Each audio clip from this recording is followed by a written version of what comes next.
On jure solennellement que nos intentions sont magiques. Bienvenue sur le podcast des Bizarre Sisters. Nous sommes Alice et Lucie, deux sœurs serres d'aigle.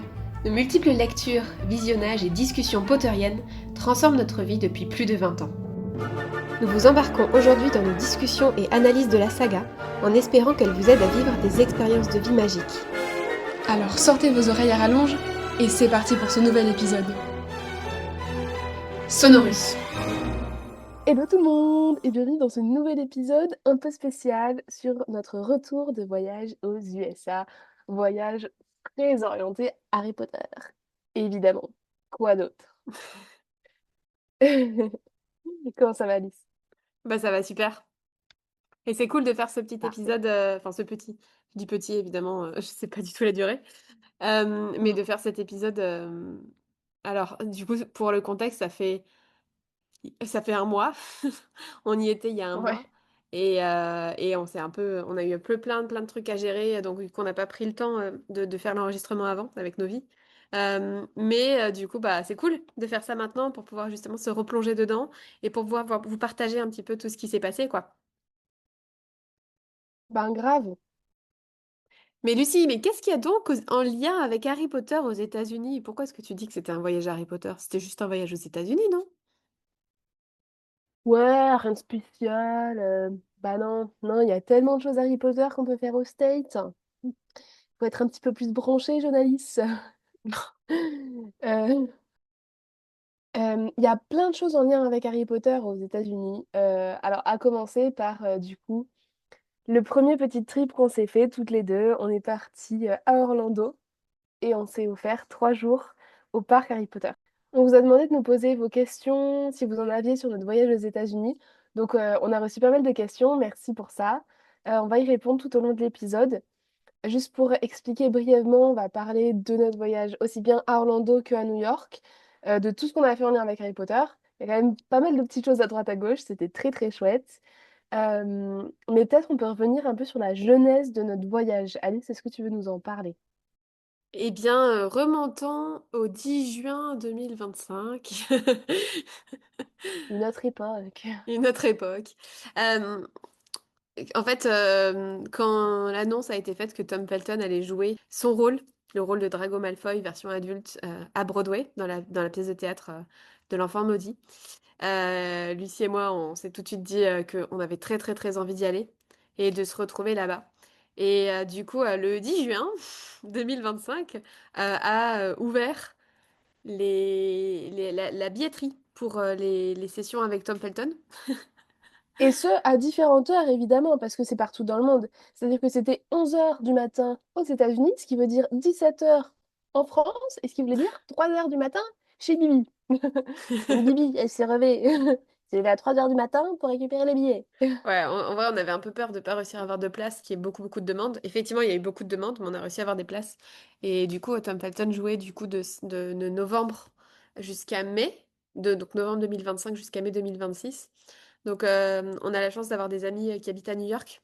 Et donc, on a vérifié avec eux aussi leur dispo pour pouvoir, bah, ça, du coup, on reviendra dessus, mais bon, c'est vrai que c'est sûr, ça a bien allégé en termes de budget de voyage, de pas avoir de logement à New York.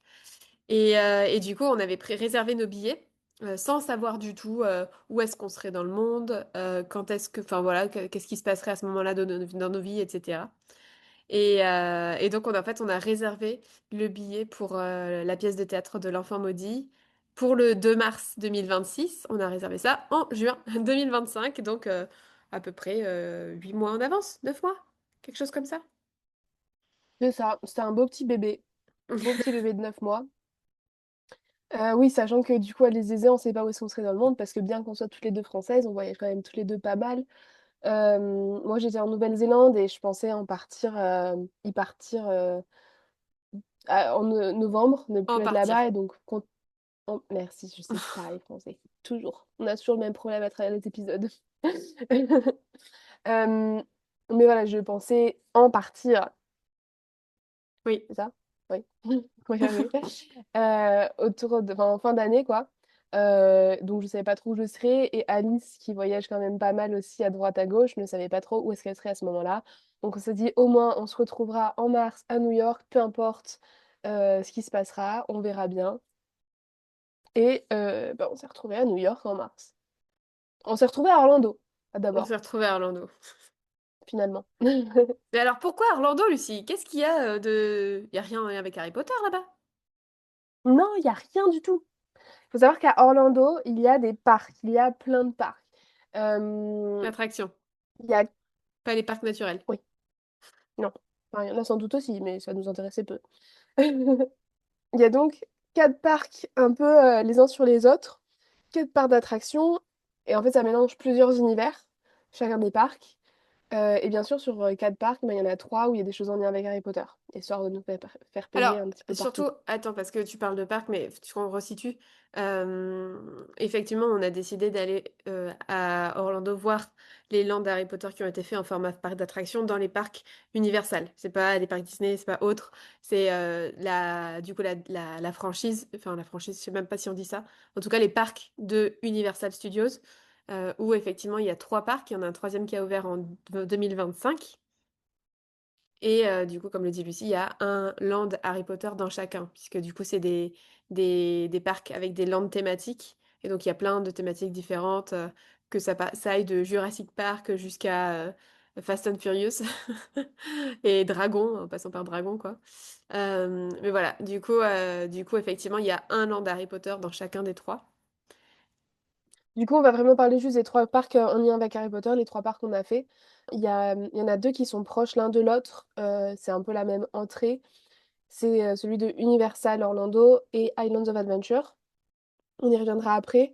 Là, on va commencer par Epic, qui du coup est le parc un petit peu un peu plus loin que les autres, celui qui a ouvert en 2025.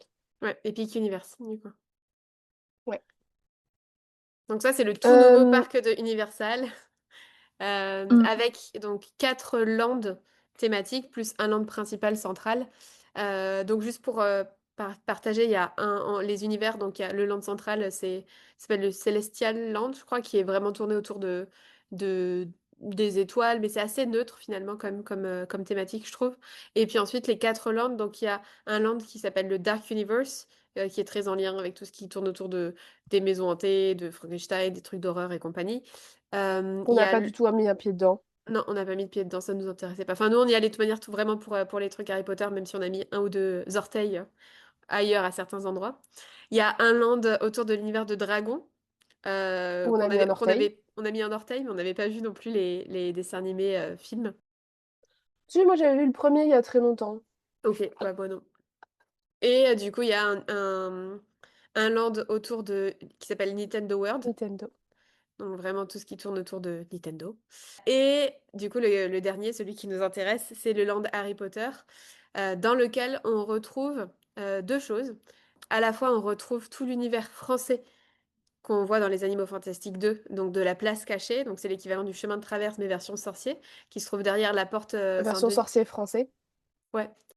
Donc, du coup, c'est la place cachée qui se trouve effectivement juste derrière la porte Saint-Denis à Paris. Et en fait, ce qui est incroyable, c'est qu'ils ont reproduit plusieurs rues parisiennes. Donc, ils ont reproduit la porte Saint-Denis, sous laquelle on passe pour arriver dans les rues magiques sorcières. Et donc, effectivement, on tombe sur la place cachée, qui est l'équivalent de Diagon Alley, Chemin du chemin de traverse, mais chemin de version traverse, français. Ça, c'est française. toute la partie, du coup, immersive française de ce land. Et ensuite, il y a l'autre partie qui est une attraction en tant que telle, mais qui est aussi très, très, très immersive. Il s'agit du ministère de la magie qu'on connaît de Harry Potter 5. Et en gros, il y a toute une attraction qui est construite autour du ministère de la magie. Donc, depuis les rues parisiennes des années Anglais. 1920, depuis les rues, oui, ministère de la magie anglais. Depuis les rues parisiennes 1920, on rentre dans une bouche de métro pour prendre le métro flou.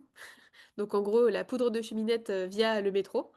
Parce qu'il faut savoir qu'il y a une particularité, on va y revenir, c'est que les mots français n'ont pas été traduits. Les mots Harry Potter n'ont pas été traduits en français, contrairement à tout le reste.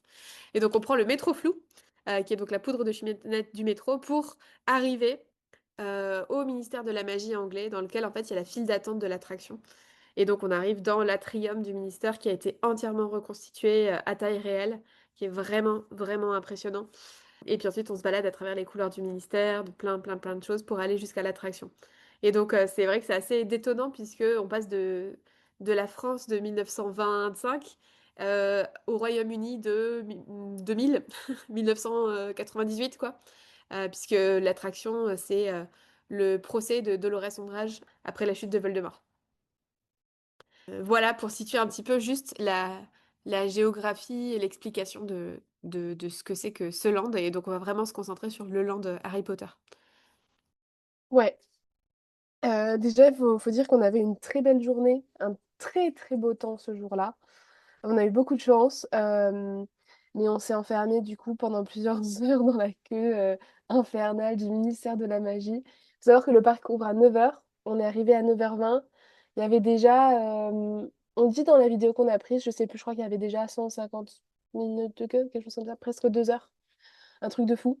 Finalement, on a dû attendre encore plus que ça parce que on y reviendra, mais il y a eu des bugs au niveau de l'attraction. Donc on a été coincés dans la queue pendant bien plus longtemps. Mais après, voilà, la queue, ça vaut le coup de la faire au moins une fois pour passer à travers tous les décors, parce que franchement, c'est vraiment impeccable. Même les acteurs du coup de Fred et George et compagnie, quand ils y sont allés pour la première fois, ils ont dit c'est dingue. Ils ont reproduit le ministère de la magie, l'intérieur, mais en bien plus grand. Au studio, c'est une toute petite portion. Et ils ont, avec les effets spéciaux, avec tout ça, ils ont réussi à bien mettre en 3D et à faire croire que c'est immense, alors qu'en fait, c'est une petite section, en réalité, au studio. Et là, Dans les films, vraiment, tu veux dire? à Epic... Oui, pardon. Ouais. Et là, à Epic Universe, ils ont réussi à faire un truc de fou. C'est vraiment un hall immense avec tous les détails qui sont reproduits dans les films. On voit les bureaux qui sont quelques étages au-dessus. On voit des papiers qui volent. On voit, comment ils s'appellent là, les trucs qui ont été remplacés parce que les hiboux ils faisaient Les notes trop de de service? nuisances. Voilà, les notes de service qui volent un petit peu en fond, etc. Il y a les grandes statues qui ont été reproduites. Elles sont incroyables aussi. Ouais, la fontaine de la fraternité magique autour de laquelle on peut tourner. Ouais. Mm. On voit aussi, quand on rentre par les cheminées, il y a comme un truc de poudre de cheminette vert fluo qui s'active. Enfin, c'est L'effet vraiment géant, magique. quoi. D'ailleurs, il y a une C'est cheminée incroyable. spéciale pour les géants aussi. Je sais pas si tu te souviens. Si, ouais. Mm. Enfin, vraiment, la queue est dingue. Et donc, du coup, comme ça se passe au moment du procès d'ombrage en lien avec ce qui se passe avec les mange-morts et tout ça, on voit aussi des affiches en mode Alector Caro qui est recherché. Enfin, plein de mange-morts qui sont recherchés. Ça, c'est cool aussi. Mm. Bien évidemment, ça bouge. Voilà, on est chez les sorciers, on n'est pas chez les moldus ici. Donc ça, c'est chouette. Et c'est la différence aussi. Enfin, c'est aussi ce qui est chouette, c'est de passer à travers les couloirs du ministère, où on voit certains couloirs qui ont été reproduits, notamment des couloirs qu'on voit aussi pour le coup dans les Animaux Fantastiques, quand Norbert il se balade dans le ministère de la magie anglais. Ouais, On voit des ustensiles aussi enfin, on voit un bureau d'aurore qui a été reconstruit, qu'on voit pas forcément d'ailleurs dans les films, mais du coup qui permet vraiment de justement de se rendre compte de l'arrière de qu'est-ce que ça serait un bureau d'aurore dans le ministère de la magie. Il y a une carte du ministère de la magie qui est en mouvement, ouais, qui est incroyable aussi. qui est super grande, super stylée. Ouais, on Il va y a essayer de... plein de détails, il y a plein de choses qu'on n'a pas vues, sans doute. Ouais, avec plein de salles cachées, de vraiment, c'est magique, quoi. On passe dans le bureau d'ombrage avec Ouais, une elfe de maison qui nous accueille aussi.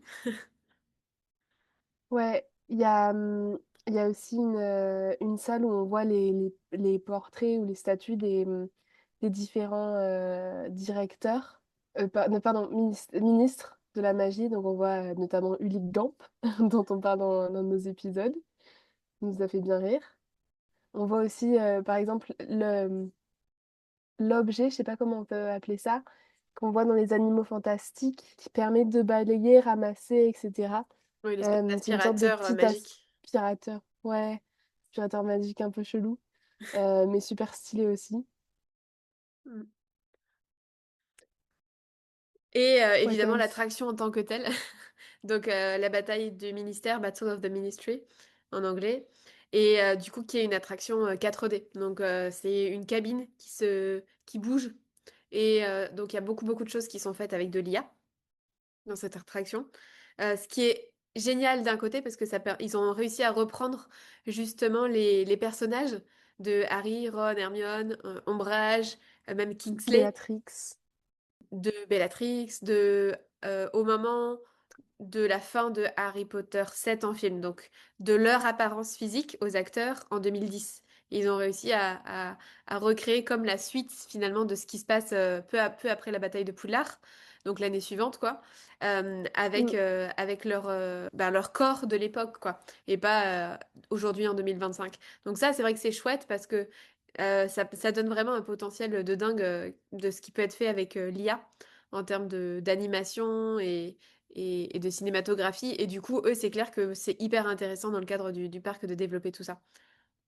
Ouais, Donc c'est vrai, totalement. il y a un mélange de plein de choses dans l'attraction. Il y a aussi des mannequins qui bougent. Qu'est-ce qu'il y a d'autre, Lucie?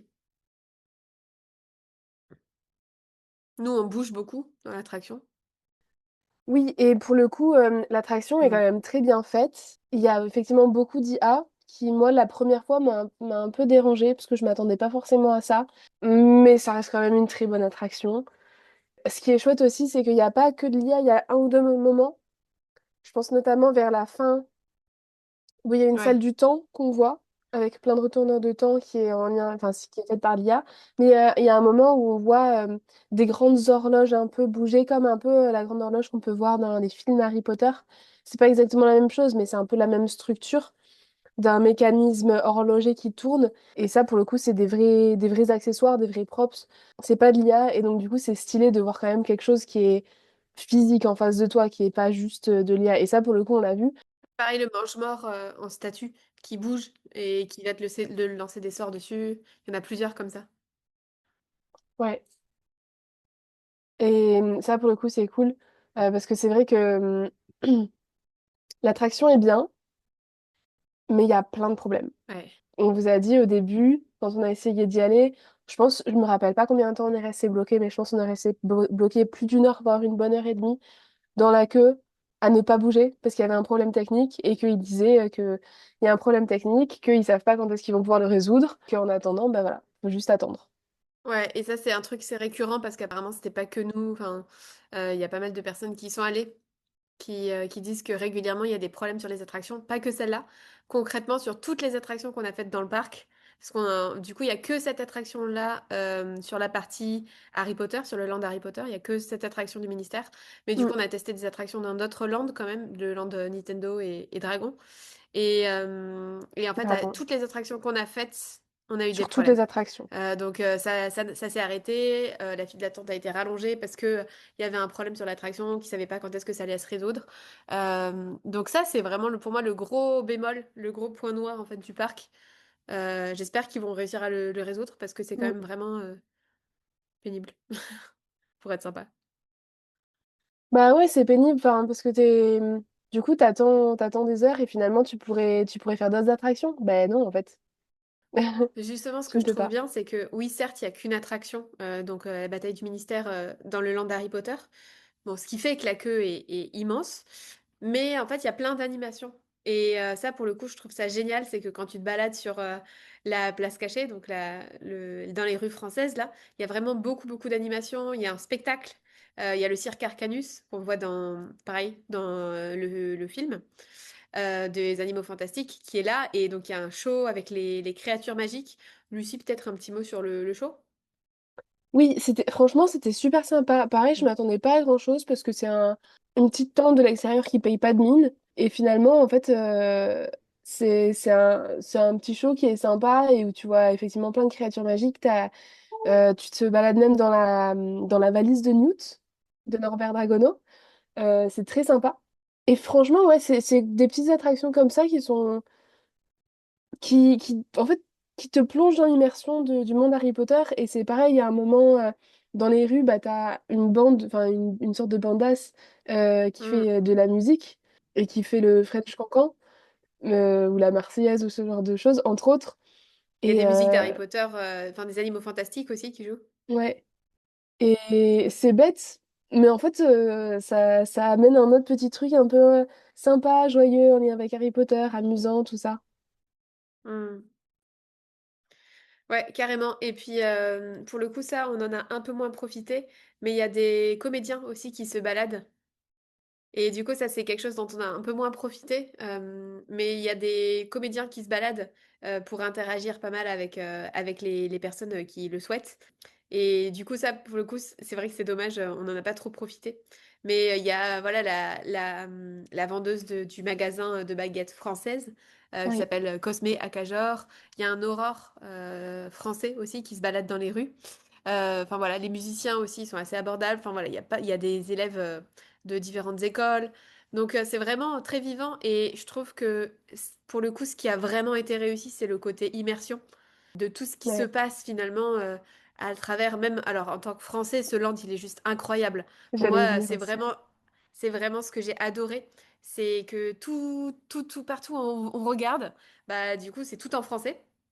Que ce soit les affiches qui sont collées sur les murs, des unes de journaux, des pubs, les vitrines des magasins, sur les kiosques aussi, Les- les petits kiosques parisiens.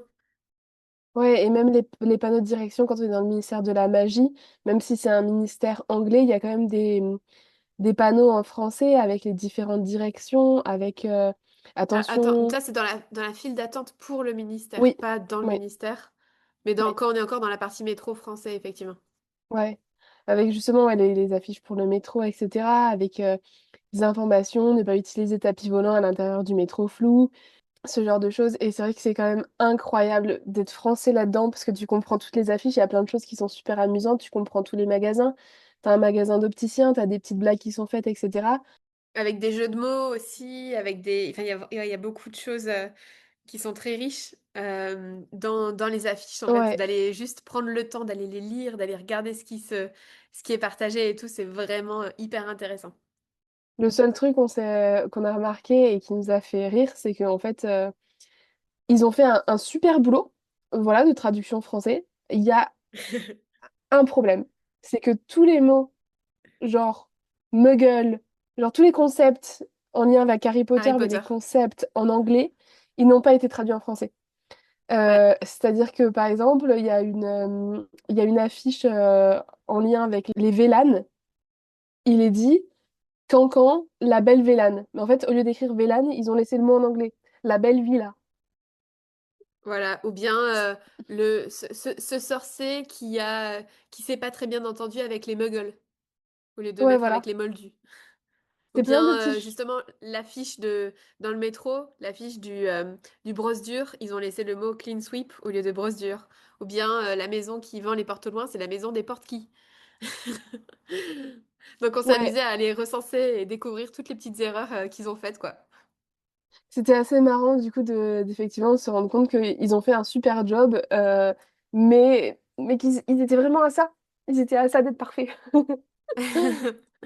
Ouais, après, pareil, le côté un peu négatif, pour moi, c'est de dire c'est quoi la cohérence entre la France 1920 et le ministère de la magie anglais Oui, moderne. je suis Mais d'accord. d'un autre côté, en fait, c'est hyper rapidement oublié par tout ce que tu vois, justement, par cette richesse de détails et d'immersion. Où au début, je me suis dit, franchement, c'est un peu chelou. Et après, j'ai fait, bon, bah, en fait, on s'en fout. Après, le truc aussi, c'est que là où ils peuvent jouer dessus et dire que c'est fait exprès, c'est le fait que l'attraction en lien avec le ministère, c'est tu remontes dans le temps. Donc en Ouais, soi, tu remontes dans le temps et dans l'espace aussi. Donc finalement, tout est un peu acceptable. Et je pense que c'est aussi ça, on va pas revenir dessus maintenant, mais quelque chose qui embête les fans en lien avec la pièce L'Enfant Maudit. ouais. C'est parce qu'en fait, à partir du moment où tu as du voyage dans le temps, tu peux te permettre un peu tout et n'importe quoi. Ah ouais, alors là, pour revenir sur notre dernier épisode sur le retourneur de temps, franchement, bah là-bas, tout tourne autour de la question du temps, hein. Donc déjà, rien qu'il y a un symbole qui a été choisi pour chaque land pour représenter l'ensemble du parc épique, du parc épique, du parc épique. Parc Et épique. Et donc, du coup, le symbole de l'univers d'Harry Potter, c'est le retourneur de temps. Mm. Donc, effectivement, oui, il y a beaucoup de choses en lien avec le temps, puisque c'est ce qui se passe dans la bataille du ministère où Ombrage veut retourner dans le temps pour ressusciter Voldemort, etc. Et d'un autre côté, toute la différence temporelle entre les deux. Donc, effectivement, oui, si on veut, on pourrait dire qu'il y avait une cohérence un petit peu entre les deux. Et oui, et donc il y a aussi dans la partie française, ils ont reproduit le Sacré-Cœur qu'on voit au loin. Il y a vraiment de la perspective avec des rues de Mm. Montmartre. Il y a l'entrée du ministère de la Magie français aussi qu'on voit, Ouais. dans laquelle on peut rentrer. Donc la partie, enfin voilà, la partie moldue. Mais comme dans le ministère de la Magie en anglais, vous savez, où on rentre à travers une cabine téléphonique pour aller au ministère de la Magie, bah là en fait on rentre dans une espèce de kiosque français Bon. pour pouvoir aller au ministère de la magie français, quoi. Ouais. Tout ça, c'est super stylé. Il y a même des bars ou des. Il y a le café de la Sirène qui est un café français. Il y a plein de choses comme ça et c'est super chouette. Le café de la Sirène, c'est le café dans lequel on voit Dumbledore et Grindelwald prendre leur café au début je sais plus si c'est deuxième ou troisième film des Animaux Deuxième. Fantastiques. Hmm, Euh, non, t'as raison, c'est peut-être le troisième. je sais plus. Je crois que c'est le troisième parce que c'est C'est pas plus de Johnny Johnny Depp, Depp. Ouais. c'est Mads Ouais. Mikkelsen. Mais ouais, donc du coup, c'est clair. Enfin, et puis même, par exemple, donc, bah, c'est des menus français, hein, quand vous voulez manger là-bas. Quand vous mangez au café de la Sirène, c'est des menus français, donc avec je sais pas, poulet basquaise, qu'est-ce qu'il y a d'autre? Salade niçoise. Ouais, franchement, moi, c'est un truc que j'ai aussi beaucoup aimé personnellement en étant là-bas, c'est que t'as un côté vraiment immersion français en France qui est top, surtout pour moi après avoir été longtemps dans un pays non français, etc. Donc ça avait un côté très sympa. Le fait de voir encore une fois toutes les affiches en français et bon, personne vraiment parlait français autour de nous. Enfin, si, il y avait sans doute plein de français, mais ce que je veux dire, Je les ai c'est pas trop que vus. non, on les a pas trop vus. Et puis, enfin, vraiment. Enfin, ça a beaucoup d'Américains ou de touristes ou quoi. Donc c'est pas une majorité de Français.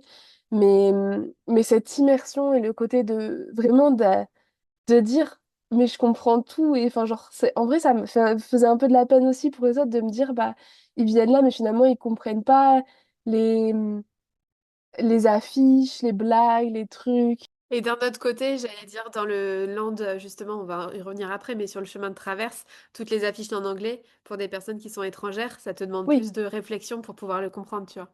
oui bien sûr. Après on reste quand même sur du Harry Potter qui à la base est un livre écrit en anglais, etc. Oui. Mais Donc, les animaux fantastiques, ça se passe en France, je le sais. oui, non, mais voilà, après, voilà, encore une fois, moi, je suis très contente, hein, c'est pas ça le truc. Mais c'est Mm. vrai que c'était chouette d'avoir cette immersion-là. Puis un petit côté retour à la maison, quand même.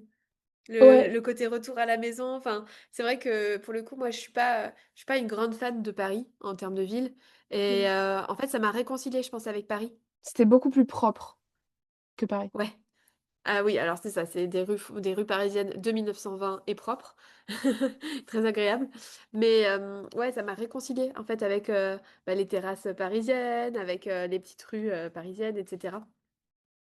Mm. Après, moi, là où j'ai été un peu déçue, entre guillemets, euh, c'est par exemple le fait qu'il y a beaucoup de magasins, mais c'est des vitrines, en fait. Et du coup, tu peux pas rentrer. Genre, l'opticien, tu peux pas rentrer. Bon, après, je sais pas ce qu'ils auraient pu mettre dedans, tu vois. Mais en fait, il y a plein d'endroits où t'as une modiste, t'as un apothicaire, ou même à un moment, t'as un, un café-bar, le Gobelet Noir. On est rentré dedans, mais pour le coup, c'était très, très vide. C'était pas du tout décoré. Enfin, je sais pas si c'était meant to be, enfin, s'ils ont fait exprès de le laisser comme ça, très vide, très Hmm. plat. Ou si c'est un peu en mode bah ils ont pas eu le temps ou il y avait autre chose à investir, etc. Les vitrines sont magnifiques, hein. Mais justement, ça donne envie d'y rentrer. Ça donne envie d'y Alors, rentrer et pareil, il y a quand genre, même pas mal de boutiques dans lesquelles on peut rentrer, quand oui, même. il y en a pas mal. Mais il y a la pâtisserie de Jacob, on peut pas y rentrer. Ouais. Il y a du coup le truc de la modiste, il y a l'apothicaire, il y a la maison Nicolas Flamel. Il y a un truc avec des chaudrons. Il y a un magasin un peu de seconde main aussi, je crois, quelque chose comme ça. Après, ça, c'est le Il y a un principe qu'il y a aussi dans fleuriste. les autres landes. Dans les autres landes, c'est pareil. Il y a beaucoup de boutiques dans lesquelles tu peux rentrer, mais il y en a beaucoup dans lesquelles tu ne peux pas rentrer aussi. Et après, en fonction des landes, c'est plus ou moins le cas. C'est-à-dire que, Ben, par c'est ça. exemple, celui dans lequel on peut le plus rentrer dans les boutiques, c'est le chemin de traverse. Mais ouais, donc du coup, dans les boutiques dans lesquelles on peut quand même effectivement rentrer dans le land Harry Potter, il y a les Galeries Mirifiques, qui est une boutique de vêtements avec des choses qu'on trouve que là-bas pour le coup, qui sont en mode un peu, ça fait un peu marque française avec des broderies ou bien des chemises avec des petits animaux fantastiques ou bien, enfin, voilà, des choses C'est qu'on un trouve que peu. là-bas. Ils auraient voulu un peu, je pense, reproduire un truc du genre la Galerie Lafayette. Ouais, Euh, et version sorcière.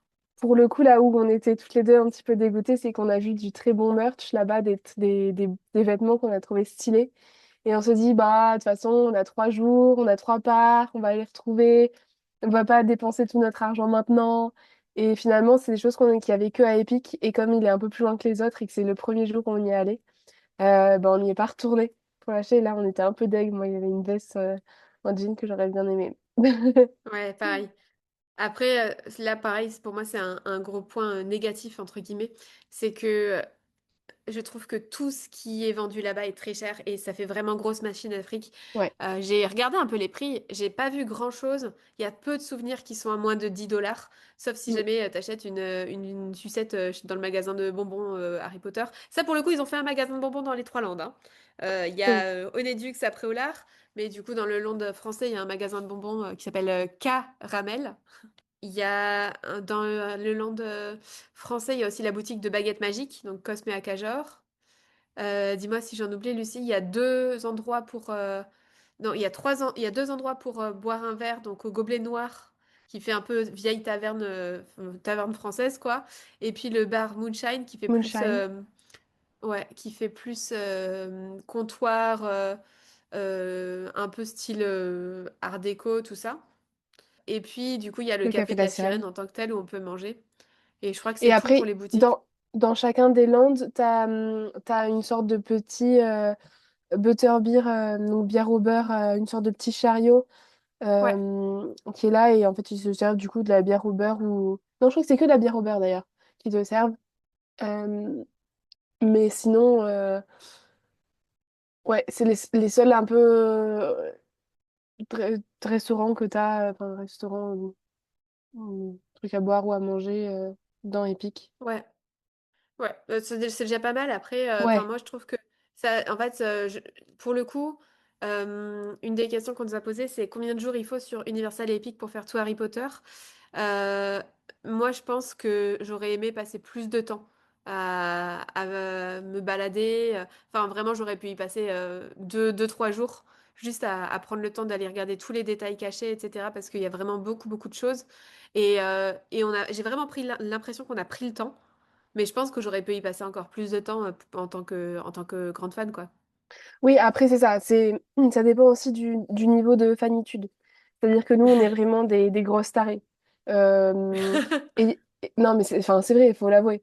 Il faut avouer que vraiment, on a pris du temps pour se balader dans les rues. Je pense qu'on a pris plus d'1 heure à se balader juste dans la rue principale, là où il y a l'attraction de la bataille du ministère, juste pour regarder toutes les affiches, toutes les pancartes, parce qu'elles sont super belles, parce qu'elles font anciennes, parce que, encore une fois, c'est écrit en français, qu'il y a plein de détails rigolos.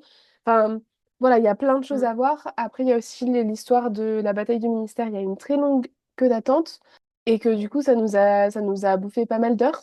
Donc, euh, donc au final, oui, c'est aussi pour ça qu'on aurait pu y passer plus de temps. Mais après, on a quand même réussi à faire le tour.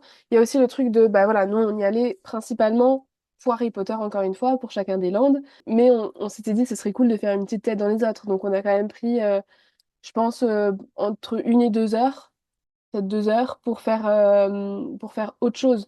Donc, on est allé faire un ou deux rides dans le monde Nintendo, un dans le monde Dragon. Et c'est vrai qu'on a, pour le coup, quelqu'un qui a vraiment envie d'explorer l'ensemble du parc. Je trouve que en termes de temps, sur une journée, c'est short, quoi. C'est short. Ouais, Et d'un autre côté, après, encore une fois, ça reste une grosse pompe à fric, donc du coup, ça reste extrêmement cher. Et du coup, nous, on avait décidé de faire 3 jours, donc à peu près trois un jours, jour trois par parcs. parc. Et franchement, déjà c'était bien cher. Alors, il faut savoir, parce que pareil, c'est une question qui a été posée, on n'a pas le budget final précis, parce que Lucie a des problèmes avec ses comptes en banque français. Mais par contre, pour les parcs, alors en fait, il faut regarder sur le site directement parce que ça change un peu tous les jours et en fonction de ce que vous voulez faire, ça change aussi. C'est-à-dire que si jamais tu prends un parc sur une journée, si jamais tu prends 3 parcs sur une journée ou bien 2 parcs, enfin 3 parcs sur 3 journées ou bien 2 parcs sur 3 journées ou bien 3 parcs, mais tu peux mélanger les parcs en fonction des jours ou bien tu fais que un seul entrée par parc par jour. Enfin, il y a plein de combinaisons différentes, donc tout change. Les prix sont changeants en fonction des périodes auxquelles vous y allez. Nous, on a eu la chance d'avoir une réduction via une employée de Universal qu'on connaissait. Donc pareil, ça nous a permis de faire un voyage qui était quand même à frais Un peu réduits plus par rapport abordable. à... En fait, je pense qu'on a vraiment voyagé en mode low cost, nous, globalement, sur notre voyage, hein. Ouais, Donc, du coup, entre ça, le logement, on a pris un Airbnb qui était à une demi-heure à peu près en voiture. de chacun des parcs en voiture. Bon, je dis on a voyagé en low cost, sauf du coup pour les voitures, puisqu'on n'a pas loué de voiture, mais on a pris des Uber. Donc ça, pour le coup, c'est un peu le truc qui était le plus cher sur les déplacements en plus, quoi. Mais même après, par exemple, moi, il y a un truc sur lequel j'étais déçue, c'était de ne pas avoir prévu un budget souvenir plus important. Et si jamais j'y retourne un jour, j'y vais quand j'ai vraiment beaucoup de sous. Pour pouvoir dépenser, bah, enfin, pour pouvoir acheter des souvenirs et puis vraiment se faire plaisir sur place parce qu'il y a beaucoup de choses qui sont très tentantes, mais encore une fois, bah, les souvenirs, ils sont pas bon marché, quoi. Après, il y a une chose aussi qu'on a remarqué, du coup, quand on est allé après à New York. À New York, on y reviendra tout à l'heure.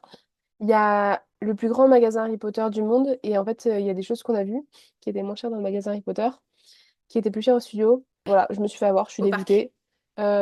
Oui, pardon. J'ai acheté un truc de choco grenouille que j'ai pas encore ouvert. Remarquerez, c'est bien. Choco grenouille avec du coup la boîte métallique qui se garde, qui fait petit voilà, petit objet collector. Dedans, il y a 5 cartes choco grenouille. Lucie, super contente, elle fait un bon deal, elle est trop heureuse. 30 $. Au magasin Harry Potter, 20 $. J'aurais pu gagner 10 $. Sachant que tous les prix américains, encore une fois, c'est hors taxe, donc faut rajouter Ouais. la taxe en plus, quoi. Pour donner une idée de budget, pareil, là j'ai sous les yeux, on a payé pour 3 jours sur les 3 parcs, 750 euros.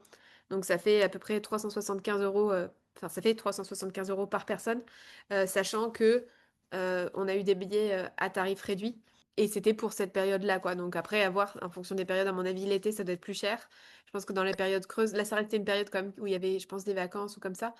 Oui, Bah, je pense que là, nous, on était sur un week-end, en samedi, dimanche, lundi. Donc, je pense que sur la semaine, c'est aussi peut-être moins cher. Enfin, voilà, c'est vraiment des choses qu'il faut regarder au jour le jour, quoi. et après, même si du coup on savait depuis 9 mois à l'avance qu'on voulait y aller, on a pris, il faut le dire aussi, hein, on a pris nos billets au dernier moment. On les a Oui, pris même pas 3 semaines avant d'y aller. c'est ça. Donc au final, Bon, on a dû payer, je pense, bien plus cher parce que c'était beaucoup plus proche de la date. c'est vraiment s'y prendre en avance, en fait. Mm. Ouais. Il y a un autre point qu'on n'a pas mentionné et bon, qui est raccord avec tous les parcs, mais bon, du coup, comme c'est le premier, c'est vrai qu'on dit un peu plus de choses. Ils ont fait quelque chose dans les parcs Universal là qui est vraiment assez surprenante, c'est qu'ils ont fait des baguettes interactives. C'est-à-dire que les baguettes que vous achetez dans les parcs sont des baguettes qui peuvent interagir avec les décors, les vitrines, avec plein d'éléments en fait dans les landes Harry Potter.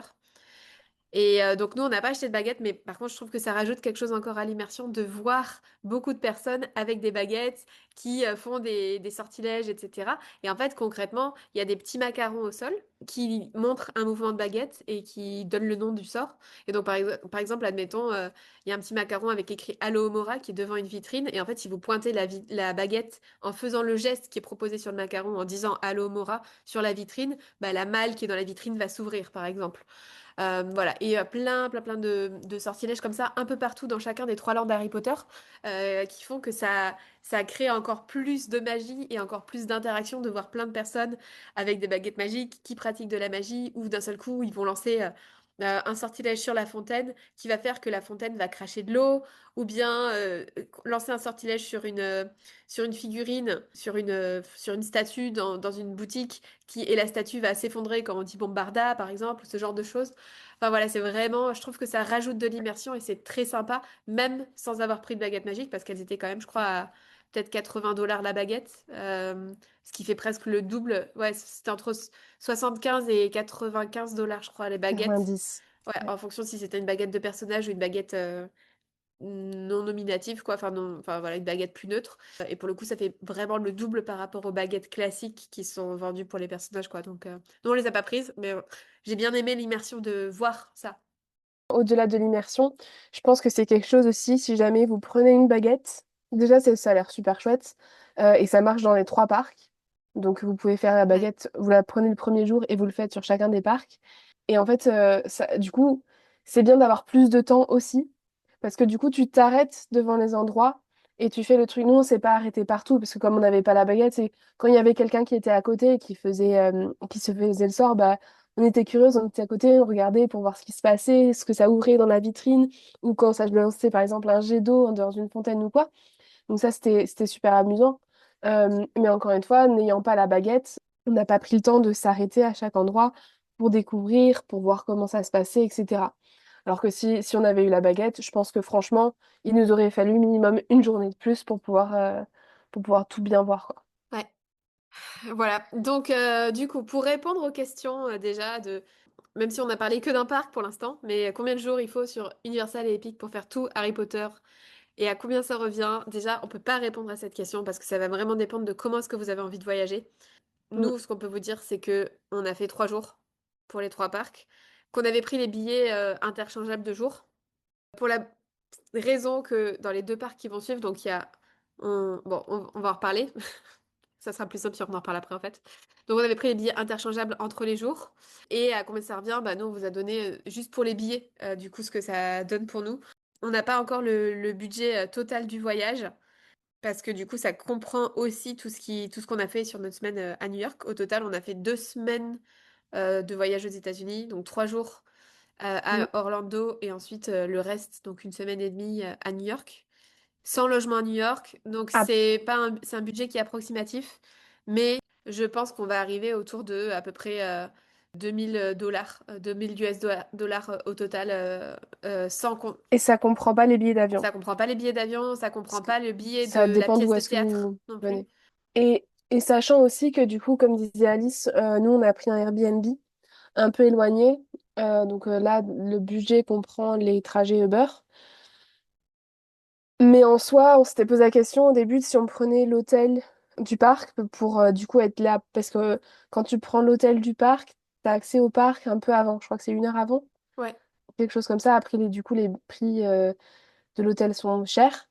Après, au final, on s'est dit, en vrai, de toute façon, on va être éclaté après nos journées où on visite à fond et enfin, on visite les parcs et tout ça.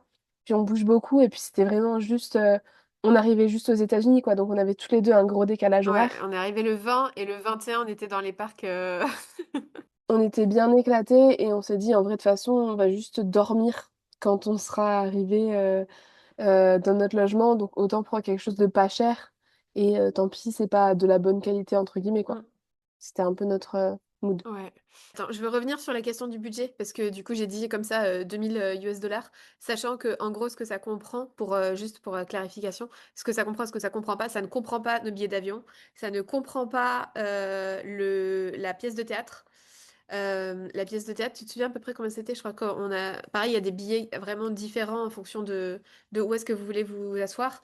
Nous on avait pris les Nous, on était on bien était placés. vraiment bien placés. Je crois qu'on était sur quelque chose de l'ordre de 160, 170 € le Je billet. crois qu'on était autour de 175 $ chacune, ouais. 160, ok. Bon, les dollars est un peu plus élevé que les euros. Sachant que donc ça ne comprend pas notre logement à New York pour 10 jours. Sachant que du coup, par comparaison, on a nos parents qui sont venus nous rejoindre à New York. Et je crois que pour deux personnes, ça revient globalement à 1000 $ la semaine, à peu près, quelque chose comme ça. 1000 euros, je crois. J'ai pas la référence exacte, quoi. Et ça ne comprend pas. Je crois que c'était à peu près pour le logement à 1000 euros euh, la semaine dans une chambre qui est toute petite et où globalement, enfin, c'est une chambre d'hôtel, mais il y a pas le breakfast inclus. Il y a juste une petite salle de bain, mais enfin voilà, il y a pas d'avantage, c'est pas un truc de luxe ou rien du tout, quoi. Et puis pareil, j'ai un pote là qui va aux États-Unis, à New York, pour une semaine, et il m'a dit qu'il en avait pour 700 euros la semaine en auberge de jeunesse, quoi. Ouais, voilà. Et sachant que pareil, ça comprend pas. On a mis à part, enfin, du coup, là, sur notre Tricount, toutes les deux, où là, il y a ce montant-là de à peu près 2000 US dollars. Ça ne comprend pas tout ce qui correspond à la nourriture qu'on a payée séparément. La nourriture de New York. Donc, en fait, finalement, si je résume, on est quasiment à 2000 $ pour les 3 jours de parc. Ouais. Donc voilà, ça reste quand même un budget, mais ça de toute façon on le savait. Après, enfin voilà, on avait vraiment envie, ça faisait des années qu'on voulait le faire. Pour ceux qui ne savent pas, on était allé du coup au parc Harry Potter. Il y en avait un qui avait ouvert en 2011, 2010. En 2010, il 2010. avait ouvert et nous ouais, on était allé en Non, 2011. 2010. On avait eu cette chance. 2010, on était allé l'année de Ah, l'ouverture. bah voilà. On avait eu cette chance, c'était incroyable. Après, justement, on va y revenir après. On peut enchaîner en Ouais, vrai là maintenant si tu veux. allons-y. Du coup, ouais, on avait eu cette chance de pouvoir y aller en 2010 quand ça avait ouvert. Nos parents nous y avaient emmenés.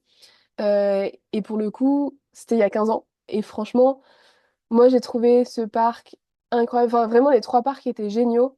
Mais j'avoue que j'ai eu une pointe de oh waouh, parce que, enfin voilà, du coup, j'avais les souvenirs de quand j'avais 10 ans. Je me rappelais du grand château de Poudlard, je me rappelais des attractions qu'on avait faites là-bas. Je me rappelais du préolard, de plein de petites choses qui étaient toujours dans ma mémoire et qui m'avaient émerveillée. Et quand j'étais revenue, j'en avais parlé à ma meilleure amie et qui était fan d'Harry Potter aussi, qui est toujours. Et je lui racontais tout ça, elle était en mode «Oh, mais c'est trop bien!» Et du coup, là, vraiment, le fait d'y retourner 15 ans après, vraiment, j'ai eu un truc de «Mais est-ce que c'est réel, tu vois?» Et enfin, c'était incroyable. J'ai 15 ans de plus comparé à la dernière fois où j'étais allée. Toujours incroyable, toujours les étoiles dans les yeux et Ouais. c'est magique. Genre juste le château. Le château qui est là devant toi, qui est immense. Du coup, parce que c'est le parc Island of Adventure qui a ouvert donc en 2010. Et dedans, il y a Préolard, il y a la gare du Poudlard Express. Alors là, on est dégoûté parce qu'on s'était dit, ah, trop Mm. bien, on va pouvoir. Parce qu'en fait, le Poudlard Express, il relie Island of Adventure et Universal Studios, le deuxième parc proche. Donc du coup, c'est genre à 20 minutes à pied l'un de l'autre. Parce que c'est vraiment aux deux extrémités des Enfin, 20 parcs. minutes. Enfin, 20 minutes à pied Mm. quand on a une bonne marche comme nous, Non, quand quoi. tu cours. Sinon, Je pense. Non, non, en oui, vrai, c'est plus genre 40 minutes de l'un à l'autre, je pense. Quelque chose comme ça. Entre 35 et 40 minutes. Parce que c'est vraiment les deux oui, parcs qui sont au juste. bout des... Les lands d'Harry Potter sont vraiment au bout des deux parcs. Donc, il faut traverser tout le parc Ouais, dans un ça c'est sens chiant. et l'autre parc dans l'autre. Mais enfin, c'est à côté, effectivement, normalement. Parce que normalement, voilà, depuis quelques années, il y a le Poudlard Express, la gare qui permet du coup d'accéder aux deux landes d'Harry Potter à travers le Poudlard Express. On était trop contents. On s'est dit, ah, on va enfin pouvoir le découvrir et tout. Ils réouvraient le lendemain du dernier jour où on y était. Ouais, ça c'était vraiment une grosse déception pour nous, c'est que, en fait, quand vous partagez tout à l'heure qu'on avait pris des billets avec des jours interchangeables pour les parcs, c'était justement en fait, on peut pas prendre le Poudlard Express si jamais on n'a pas accès aux deux parcs le même jour. Ils sont malins, hein, d'un point de vue marketing. Mais du coup, on avait pris les billets exprès pour pouvoir prendre le Poudlard Express, et du coup, sur les 3 jours où on y était, il était fermé pour maintenance. D'ailleurs, il y a plusieurs attractions qui ferment régulièrement, en fait, on s'est rendu compte. Donc, du coup, Ouais. dégoûté de ne pas avoir fait le Poudlard Express. Et d'un autre côté, bah, on a fait toutes les autres quand même, quoi. Oui. Et après aussi, on y allait en mars. Je pense que justement, ils doivent faire toute la maintenance un peu au printemps, etc., avant que la busy season arrive au moment de l'été, quoi. Ouais, je pense aussi. Je l'imagine. Et donc, ouais, donc, du coup, dans ce land-là, il y a le château, comme disait Lucie. qui a été reconstruit, alors en plus petit que l'original, évidemment, vous vous doutez bien, mais qui reste quand même grand et perché sur un rocher. Et en fait, il abrite Ouais. une attraction. Donc, c'est la première attraction qui a été créée dans ce land en 2010, effectivement, le Hogwarts Journey, Forbidden Journey. Et du coup, en fait, c'est une attraction pareille en 4D dans un chariot, pas chariot, mais enfin bref, on est accroché et c'est nous qui bougeons en fait dans l'attraction, quoi. En fait, c'est un petit peu comme la même chose que ce qu'on expliquait par rapport à la bataille de dans le ministère de la magie. Sauf que la bataille de Poudlard, c'est dans une sorte de grand chariot. T'as juste une sorte de petite ceinture, mais tu risques rien. T'as une quinzaine de personnes dans le chariot, alors que là, dans Poudlard, dans le château, t'as un harnais, enfin, qui te comprend. Après, enfin voilà, tu fais pas de looping ou ce genre de choses, mais t'as quand même quelque chose qui t'accroche beaucoup plus. T'as que quatre personnes par wagon. T'as le chariot qui bouge. Et pour le coup, alors, on voit que l'attraction est un peu plus ancienne au niveau des effets visuels, Ouais, mais j'avoue que moi je pense que je l'ai quand même un peu préféré aussi, parce que c'est pas que de l'IA pour le coup, t'as des écrans, mais t'as des écrans qui sont beaucoup plus immersifs, je trouve, que ceux de la bataille du ministère, pardon. ouais. Et puis t'as aussi des accessoires qui viennent, c'est-à-dire que t'as des trackers qui viennent devant toi, tu passes à travers la forêt interdite, donc Les tu vois araignées. les araignées autour de toi, ma phobie. Bah, tu passes dans la chambre des secrets aussi. Ouais, dans la chambre des secrets où tu vois du coup la peau du basilic, ce genre de choses. Et donc du coup, enfin, pour moi, c'est beaucoup plus un vrai voyage, comme dit le titre de l'attraction. Et donc c'est ça qui est chouette aussi, c'est que tu retraverses un peu différents endroits emblématiques ou différents personnages, enfin, c'est pas des créatures Ouais. emblématiques. Et ça, c'est chouette. Après, moi, pour le coup, tu vois, sur les écrans de cette attraction, à chaque fois qu'on l'a fait, j'ai eu vraiment l'impression d'avoir un peu la nausée. J'ai trouvé qu'ils étaient trop proches, ou je sais pas, il y a un truc avec les écrans de cette attraction qui, moi, m'a pas plu. Mais bon, Mm, je sais pas, à voir chacun. Par contre, le truc important à savoir, c'est que la file d'attente de cette attraction est dans le château. Et donc, en fait, on passe par plein d'endroits du château. On passe par le bureau de Dumbledore, par la salle de défense contre les forces du mal, par les serres Salle de commune de Poudlard, Gryffondor, salle commune de Gryffondor, un couloir où on voit les directeurs de Poudlard aussi qui parlent.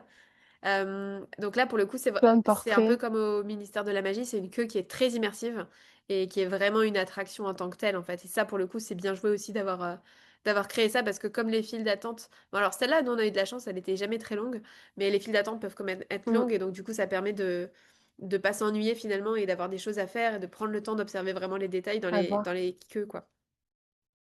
On voit aussi sur la fin de la queue le chapeau Mm. magique qui parle. Et c'est vrai que moi, c'était pour le coup un souvenir que j'avais et que je m'étais dit c'était trop bien la file d'attente parce que t'es vraiment plongé et immergé dans le monde d'Harry Potter, quoi. Ouais. Il y a un truc à savoir quand même, si jamais vous y allez, c'est que sur toutes les attractions type roller coaster ou bien justement par exemple cette attraction-là, donc c'est des attractions dans lesquelles vous pouvez pas avoir votre sac avec vous. C'est le cas sur Ouais, le Forbidden Journey, donc qui est à l'intérieur du château. C'est le cas pour le roller coaster aussi dont on va parler sur le Hagrid's Magical Creatures. Et dans le chemin de traverse, c'est le cas aussi pour Gringotts. Et puis c'est le cas de d'autres attractions dans le parc où il y a des casiers. Il faut laisser ses affaires avant et pour le coup, on peut pas avoir même un petit sac ou comme ça, quoi. Sachant que c'est des tout petits casiers. Si jamais vous avez un gros sac, ça va être un casier qui sera payant. Si jamais vous avez un tout petit sac qui peut se faxer, c'est un casier qui est gratuit. Et pour le coup, ben ça, je pense que c'est quelque chose à prendre en compte, de pas avoir un sac trop mm, épais qui peut rentrer dans un petit casier et aussi de faire ses achats un peu volumineux vers la fin de la journée pour avoir fait les attractions et pas avoir à prendre un énorme casier, quoi. Je pense que ça, c'est important ouais. de le savoir. Parce que sinon, c'est 3 $ le casier et il y a un temps limité aussi. Alors, C'est soi-disant, je c'est me le temps rappelle de plus l'attraction. exactement combien de temps c'est. Ouais, voilà. Du coup, sur l'ensemble du parc, donc on a parlé du château, de l'attraction qui est à l'intérieur, et donc, comme disait Lucie, il y a aussi la rue de Préolard qui a été reproduite, la gare du Poudlard Express, quoi, la gare de Préolard. C'est une rue où il y a aussi des boutiques. Alors, il y en a moins que dans les deux autres landes. Il y en a dans lesquelles on peut rentrer voir Dans Ollivanders. Honeydews. On peut rentrer dans Honeydukes, donc la boutique de bonbons. On peut rentrer dans Ollivanders. Alors pour le coup, c'est vrai que c'est bizarre d'avoir Ollivanders sur Préolard. Il est aussi sur Diagon Alley. Nous, on a fait, c'est en fait, c'est une mini attraction qui dure 10 minutes, où il y a des effets où on peut voir Ollivanders qui choisit un enfant qui est présent et du coup qui va choisir sa baguette et donc il se passe tout un tas de choses dans la boutique. C'est sympa à faire une fois. Pour le coup, je trouve Mm. que l'immersion est pas mal, pareil. Ouais. Et pour le coup, je pense qu'effectivement, on le voit sur Préolard, ce qui n'a pas de sens, mais c'est parce que c'est le premier land qui a C'est ouvert et ça. que du coup, c'était un peu emblématique à faire. Et à partir du moment où du coup, ils ont refait, enfin, le deuxième, qui est Universal Orlando, avec le chemin de traverse, là, ils ont mis Ollivanders parce que ça a plus de sens de le Mm. mettre là-bas. Et du coup, ils l'ont laissé sur Préolard. C'est ça. Après, dans les autres boutiques, il y a la Poste, dans laquelle on peut rentrer, dans lequel, Ouais. enfin, qui est une boutique en tant que telle de Harry Potter. Après, pour manger, on peut aller manger aux Trois Balais. Alors, les Trois Balais et la tête du sanglier ont été reliés, donc il y a deux entrées séparées, mais en fait, c'est un énorme réfectoire, en fait, en gros, Harry Potter. Mais pareil, les immersions, elles sont incroyables, hein. On vous mettra quelques images aussi de la tête du sanglier, avec la fameuse tête du sanglier qui grogne, où on peut acheter évidemment de la bière au beurre, mais on peut acheter aussi autre chose. Du whisky pur feu! Oui, on a goûté C'est la méthode du whisky pur feu! on a goûté le whisky En pur vrai, ça, feu. c'est stylé. C'est limité à une boisson alcoolisée forte par ticket d'entrée, par personne, et il faut montrer le passeport pour montrer que t'as plus de 21 ans. Mais voilà, du coup, c'est sympa. Moi, j'avoue que s'il y a une chose dont je suis déçue par rapport aux différents parcs, c'est le fait que globalement, je trouve qu'ils n'ont pas fait d'efforts sur tout ce qui est la nourriture. Mm. Alors oui, on parle du whisky pur feu, ça c'est un truc qui est cool. La bière au beurre, le jus de citrouille. Dans la partie, comme disait Alice, épique, et le café de la sirène en français, il y a des plats français, donc ça c'est assez amusant. Euh, mais quand j'étais allée au Japon, du coup il y a 1 an et demi, j'étais allée dans la partie, un petit quartier Harry Potter. Et donc du coup j'étais allée manger au café Harry Potter avec une amie. Pour le coup, tous les plats, ils avaient quelque chose en lien avec Harry Potter. On avait fait un post, on pourra le remettre un peu en story ou à la une ou quelque chose comme ça. C'était très stylé parce qu'il y avait le toast cerf d'aigle ou pouf souffle ou Gryffondor ou Serpentard. Et donc, du coup, bah, t'avais par exemple une soupe de la couleur de ce que c'était, avec l'assiette, avec le truc, et chacun avait un goût différent. Le dessert, t'avais par exemple le cake d'Edwige, et donc, du coup, c'était en forme de Edwige. Mm. C'était vraiment, ils avaient fait l'effort de faire le plat, etc. Alors que là, quand on a à manger, aux trois balais, à la tête de sanglier, etc. Après, ça peut se justifier dans le sens où c'est un menu de taverne, tu vois, de taverne sorcière. En soi, tu pourrais très bien manger tes ribs dans la taverne sorcière, tu vois. Oui, ça se justifie. Mais j'avoue que moi, j'étais un peu déçue parce que effectivement, j'avais vu ce truc au Japon, à Tokyo, et j'avais trouvé ça très très chouette. Effectivement, de faire vraiment quelque chose où visuellement, t'es en mode waouh. Mm. Genre, ils ont repris les codes. Ouais. T'as un blason Harry Potter dans ton plat, quoi. Par contre, c'est le cas justement chez Honeydew ou bien dans les autres boutiques de confiserie, Oui, où pour le coup, il y a toute je sais pas comment dire, une vitrine, étagère, frigidaire, enfin un endroit où il y a des espèces de pâtisseries ou ouais. des bonbons ou des chocolats qu'on peut acheter et où ça va être en forme de choco-grenouille, où il va y avoir des pumpkin pasties, etc., etc. Et du Ou en forme de en chaudron. forme de chaudron aussi. Et là, pour le coup, c'est vrai que sur le côté bonbon, ils ont vraiment beaucoup plus respecté la ligne de conduite. Et d'un autre côté, tu vois, comme je te dis, moi, ça me choque pas, parce que je trouve que c'est aussi respecter le fait que c'est comme si t'étais un sorcier qui se baladait et le sorcier, il va pas commander un gâteau Edwige à la tête du sanglier, tu vois. Oui, voilà, ça je comprends, mais j'avoue que moi, c'est un petit point négatif que j'ai trouvé. Mm. Est-ce que tu vois d'autres choses qu'on n'a pas mentionnées? Donc, il y a l'attraction du Poudlard Express qu'on n'a pas faite, puisqu'elle était fermée. Après, on parlait de l'attraction Hagrid, les créatures magiques, qui est juste incroyable. Le temps de queue est si long. Et pour le coup, c'est une queue qui est beaucoup en extérieur. Donc, c'est pas forcément très intéressant sur la grande majorité. Sur la fin, on voit la cabane de Hagrid, l'extérieur. Enfin, sur la fin, vers le milieu plutôt. Ouais. Sur la fin, on passe plutôt en intérieur. Mais c'est pas aussi immersif, aussi dingue que le château ou le Ouais. ministère. Mais par contre, l'attraction en elle-même est folle. Déjà, c'est un roller coaster, il n'y a pas de looping. mais c'est un roller coaster qui est vraiment génial, où tu as des accélérations de fou, tu as des ralentissements, tu vas en arrière et On voit des tu scrotum passes à pétards! travers les trucs. Voilà, tu vois Hagrid et ses créatures magiques. Et c'est vraiment trop trop chouette. Ouais. Franchement, meilleure attraction. L'attraction est géniale. Après, c'est vrai que comme c'est un roller coaster, ça attire beaucoup de monde dans le parc, y compris des personnes qui sont pas trop à fond sur Harry Potter, où je pense que c'est plus, voilà, enfin, enfin voilà, de la même manière que nous, on allait faire des attractions dans d'autres landes et tout, on allait faire les Ouais, attractions qui étaient des roller coasters principalement pour le côté sensation forte. Et donc du coup, c'est ça aussi qui fait que les queues sont beaucoup plus longues, c'est que ils sont finalement, immenses. il y a beaucoup de monde qui vient, pas que pour le côté Harry Potter. Ouais, Ouais.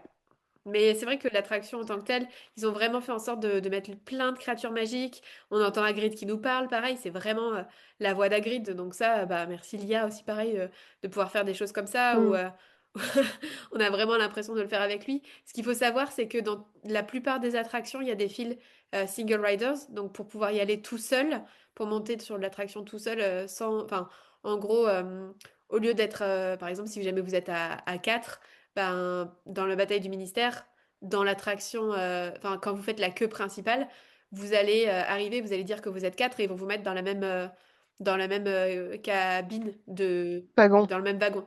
dans le même wagon. Si jamais vous arrivez et que vous êtes 3 sur le Hogwarts Forbidden Journey, ils vont vous mettre à 3 sur le wagon.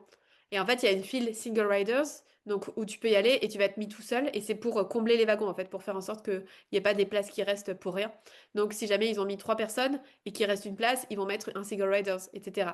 Donc c'est une queue qui permet d'aller plus vite. Juste, tu vas pas le faire avec tes potes, tu vas le faire tout seul, l'attraction. Et globalement, je trouve que toutes les queues de Single Riders, ça vaut le coup parce que ça va quand même vachement plus vite. J'ai trouvé que la queue Single Riders de Hagrid's Magical Creatures, donc le roller coaster des créatures magiques d'Hagrid, je trouve que elle vaut moins le coup parce que c'est quand même aussi très long. Enfin, de base, Ouais, l'attraction, la queue est très très longue comme on l'a dit, hein. Des fois, ça monte à 200, 260, 270 minutes de queue, ce qui est complètement absurde. Mais la queue reste très longue parce que comme c'est par deux, en fait, c'est ouais, sur la moto de Hagrid avec le sidecar. Donc en fait, il y a une personne sur la moto et une personne sur le sidecar. Donc concrètement, les gens ils sont souvent par deux ou par trois. Donc finalement ça, enfin ou par quatre quoi. Et donc ça, il y a beaucoup moins de personnes qui vont en single riders quoi. Donc ça, c'est vrai que ouais. je trouve qu'elle vaut moins le coup. Par contre, ce qu'il faut savoir, c'est que ça vaut moins le coup. Mais concrètement, si vous voulez être sur la moto dans cette attraction, vous ne pouvez y être que en étant dans la queue principale. Puisque si vous êtes single riders, par défaut, on vous mettra sur le sidecar. Bon, du coup, nous, on Ouais. a fait la grande queue qu'une seule fois. Et du coup, c'est Lucie qui a été sur la moto. Donc moi, je n'ai pas été sur la moto, j'ai été que dans le sidecar. En soi, c'est pas grave, hein, ça vaut vraiment le coup. Mais je pense que sur la moto, c'est encore plus prenant. Sachant qu'on peut pas porter de cap d'Harry Potter sur la moto. Donc, étant donné que nous, on Parce qu'on était... avait toutes les deux notre cape, Ouais, effectivement. Et donc, du coup, moi, en étant sur la moto, j'ai dû donner ma cape à Alice, qui, du coup, portait les deux capes. Qui est un peu absurde, mais ouais, bon, ça, c'est un c'est peu comme ça. bizarre. Après, pour le coup, du coup, dans ce parc, dans Island of Adventure, dans la partie Harry Potter toujours, on a pu parler pas mal avec deux, trois personnes qui faisaient le conducteur du Magic Express, non, du Polar Express. Pourquoi je parle de ton livre? Je sais pas, ça me va. Un petit peu de pub comme ça. Ouais, non, on a pu parler avec deux, trois personnes, parce que du coup, tu as le conducteur du Polar Express qui se trouve devant le Polar Express. Donc, du coup, quand tu veux prendre une photo du Polar Express, bah, tu prends une photo avec le conducteur. Donc, c'est sympa. Et puis, c'était super chouette parce que le dernier, on a pu bien parler avec lui. Et il nous a montré qu'il avait une montre spéciale où tu as marqué plateforme 9 3 quarts. Et quand tu ouvres, enfin, quand tu ouvres, c'est une vieille montre. Et donc, du coup, c'est un truc, tu appuies sur le bouton, ça s'ouvre comme à l'ancienne et tout. Super stylé. Ouais, ça fait vraiment partie des choses qui sont très immersives, où effectivement, comme on disait tout à l'heure, beaucoup dans Epic, mais finalement dans les autres aussi, il y a des comédiens qui sont là et avec qui on peut vraiment interagir, aller discuter et tout, et c'est vraiment super quoi. Et quand tu ouvres la montre, il y a marqué Hogsmeade Station, King's Cross, donc du coup, soit le départ, soit l'arrivée, on time ou late, donc du coup, à l'heure ou en retard. Et c'est vraiment une montre, vraiment, on a vu, on était en mode, mais c'est archi stylé. Tu la vois jamais dans les films ou quoi. Ouais. Et vraiment, juste le fait que l'objet existe en tant que tel, alors que tu l'as jamais vu nulle part, tu te dis, en fait, ils vont super loin Et on peut même pas pour, l'acheter. pour rendre tout ça. Non, on peut même pas l'acheter, on a On lui a demandé demandé et tout. si on pouvait l'acheter sa montre. Il a dit qu'il fallait qu'on devienne conducteur Avoir le job du Magic... non, pas du Magic Express. Du Poudlard du Express Polar Express. pour pouvoir avoir la montre. Moi aussi, je me trompe. Pour le coup aussi, c'était chouette, il y avait quand même deux petits spectacles dans Island of Adventure. Donc c'est que à certaines horaires. On a fait exprès d'être présente parce que, enfin, moi personnellement, je voulais vraiment le faire parce que c'est sympa. Euh, Il y avait une partie avec la chorale de Poulard et donc du coup, tu avais quatre élèves, un de chaque maison, qui chantaient et donc c'était un truc a cappella et enfin, ils chantaient a cappella des musiques des films. Et c'était trop trop stylé. Et puis après, pareil, il y avait une petite partie un peu attraction, animation, où c'était un peu la présentation du tournoi des trois sorciers. Donc du coup, tu avais les élèves de Beaubaton et les élèves de Armstrong qui faisaient un petit show.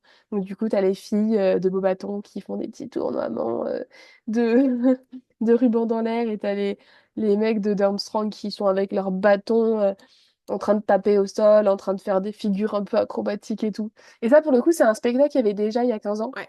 Qu'on avait trouvé sympa à l'époque. Je pense qu'ils ont bien modifié des choses, oui, mais c'était très cool.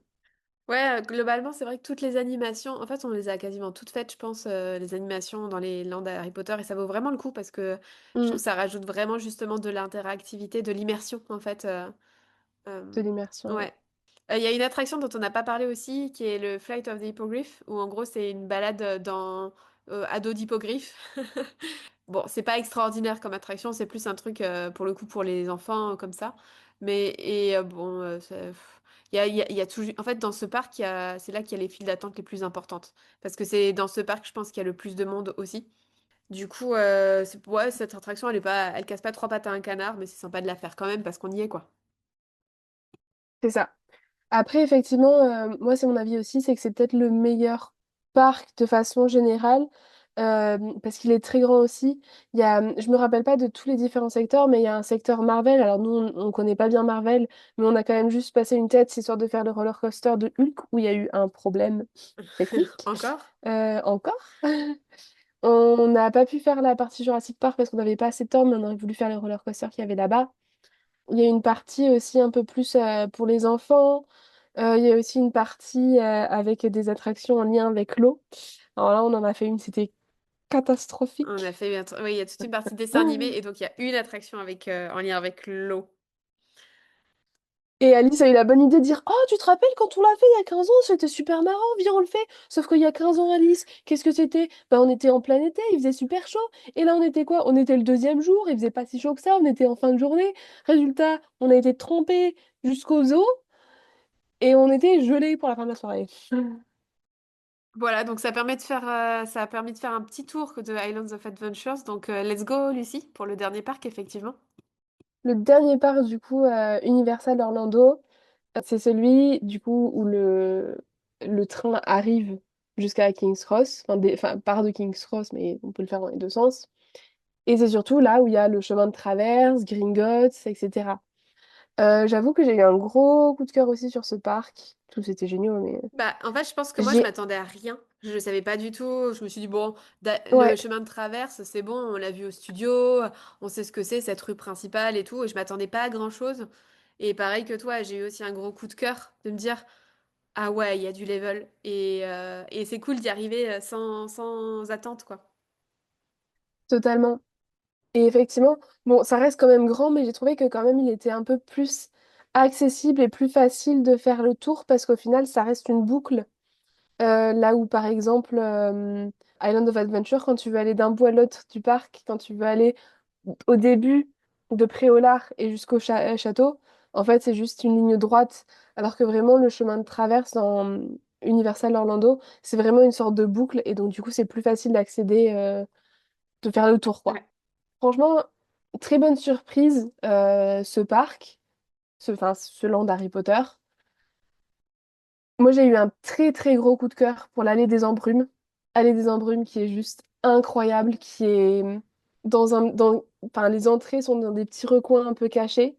Et tu entres et c'est vraiment très sombre, c'est-à-dire que c'est pas à ciel ouvert, c'est vraiment dans un endroit, enfin, t'as un plafond quoi, mais t'as vraiment l'impression qu'il fait nuit quand tu rentres. T'as Barjo et Burke, mais t'as aussi d'autres petits magasins qui sont ouverts ou pas. Non, je crois que tu peux pas vraiment rentrer dedans, mais t'as les façades en tout cas et tout ça. Et franchement, j'ai adoré. On a passé pas mal de temps là-dedans. Après, il y a Gringotts. Tu veux parler de l'allée des Embrumes avant que Ouais, c'est qu'on marrant parce passe que à l'allée des embrumes, Gringotts? l'allée des embrumes, tu vois, à chaque fois, je l'oublie. Mais parce que pour moi, justement, ça a été vraiment une surprise de me dire, ah, mais attends, mais j'avais pas vu qu'il y avait ça. Et c'est vraiment, effectivement, dans un recoin, caché et tout. Donc, ça rajoute vraiment encore plus d'immersion, effectivement. Et j'ai adoré. Bah, pareil, en fait, comme dans les autres parcs, il y a beaucoup d'interactions possibles avec les baguettes interactives.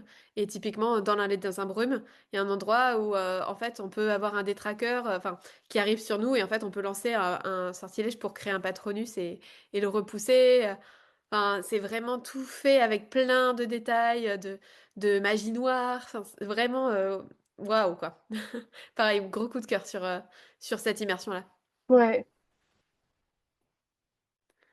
Et puis effectivement, je pense que c'est le genre d'endroit où si jamais t'es pas un fan de Harry Potter et que tu passes juste dans ce parc parce que bah t'es dans le coin, donc autant aller voir, c'est quelque chose que tu peux louper parce que tu vois ce qu'il y a autour et tu fais pas forcément attention. T'as une grande allée un peu sombre sur la fin du parc et tu te dis pas, oh bah tiens, je vais aller voir Ouais, quand t'es pas forcément fan d'Harry Potter. ouais. Donc vraiment, je pense que c'est mon endroit préféré de ce parc-là, Ah ouais?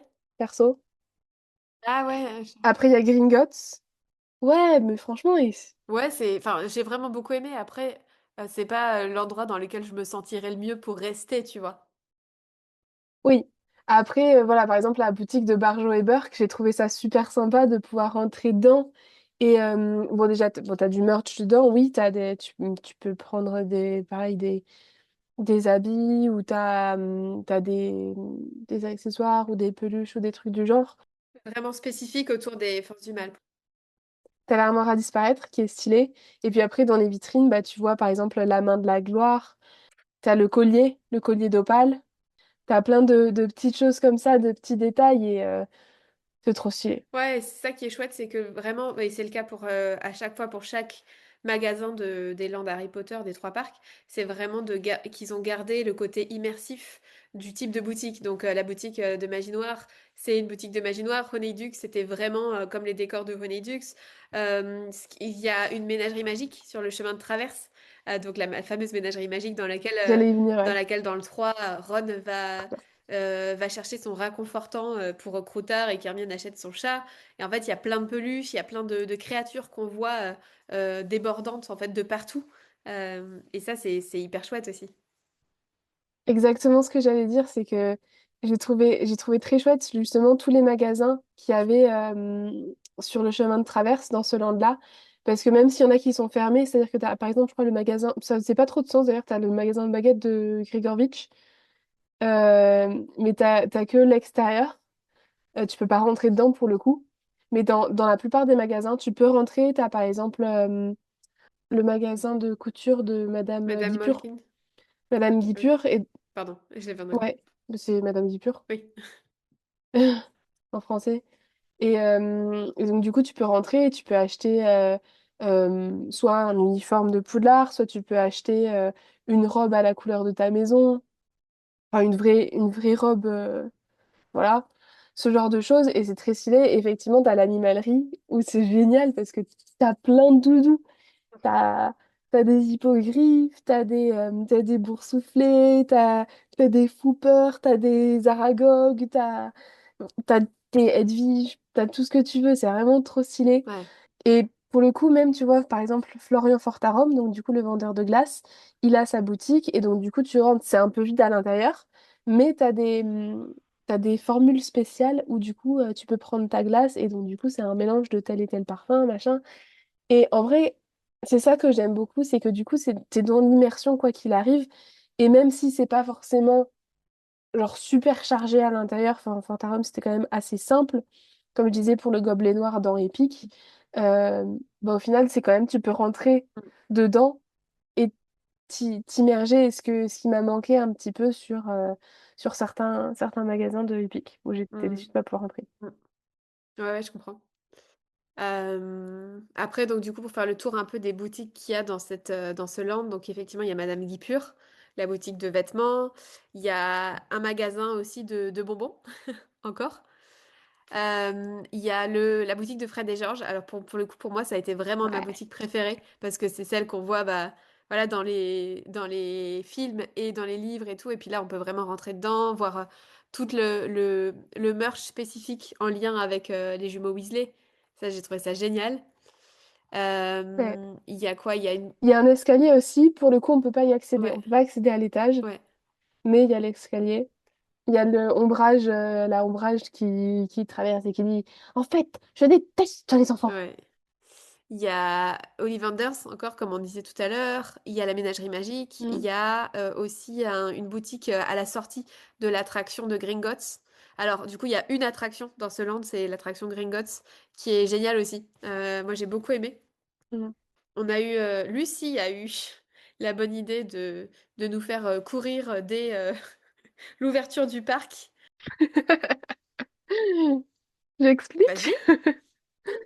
En fait, déjà, il faut savoir que le parc Universal à Orlando, il ouvre un petit peu plus tard. Au lieu d'ouvrir à 9 heures comme les autres parcs, il ouvre à 10 heures.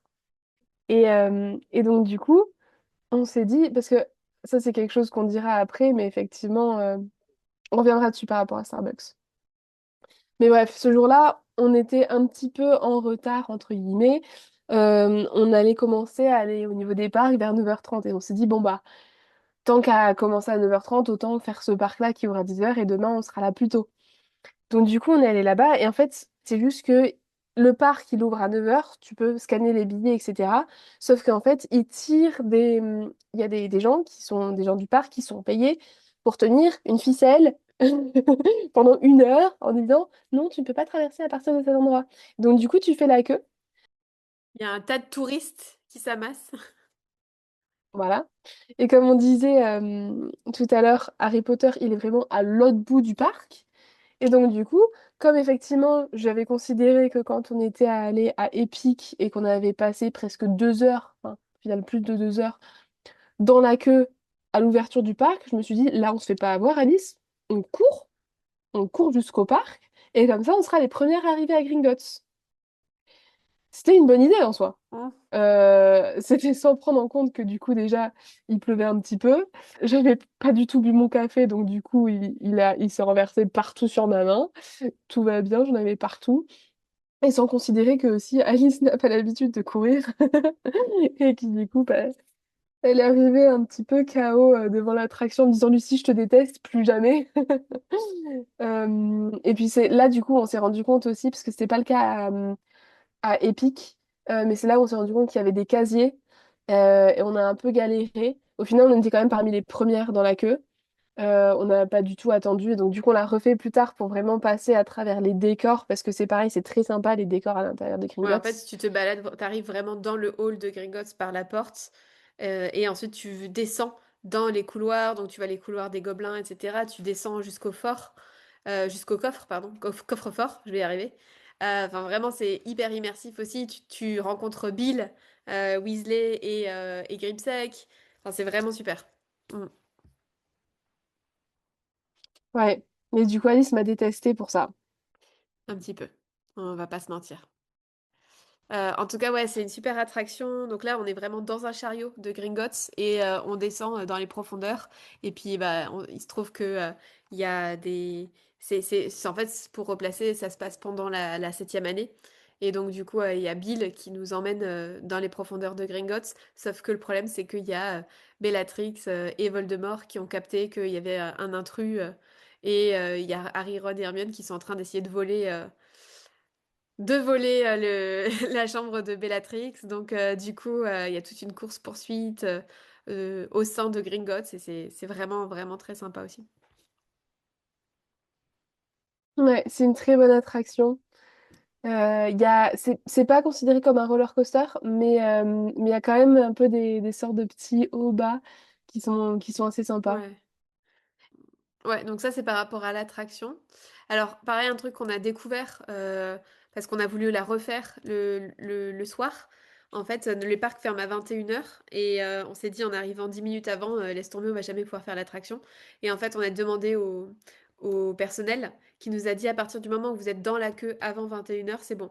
Donc sachez que si vous êtes dans la queue avant 21 h dans une attraction, du coup c'est bon, vous pouvez faire l'attraction. Et du coup, concrètement, le parc est censé fermer à 21 h, mais en réalité, il ferme bien plus tard. Et c'est ça qui est chouette, c'est que du coup, ils mettent pas non plus trop la pression.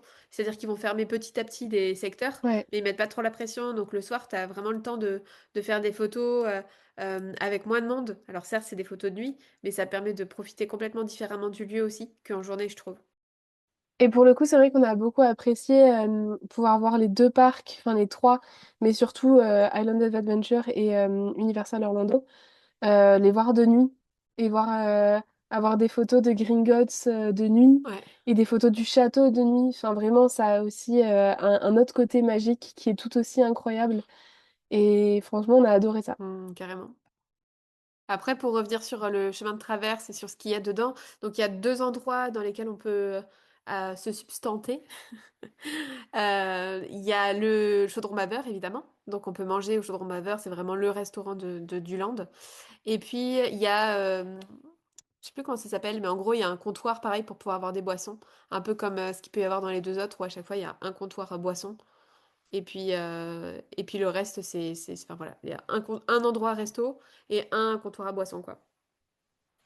Ouais, ce que j'ai bien aimé aussi, moi, et ça a été un vrai coup de cœur parce que je m'y attendais pas, c'est les animations qu'il y avait sur le chemin de traverse.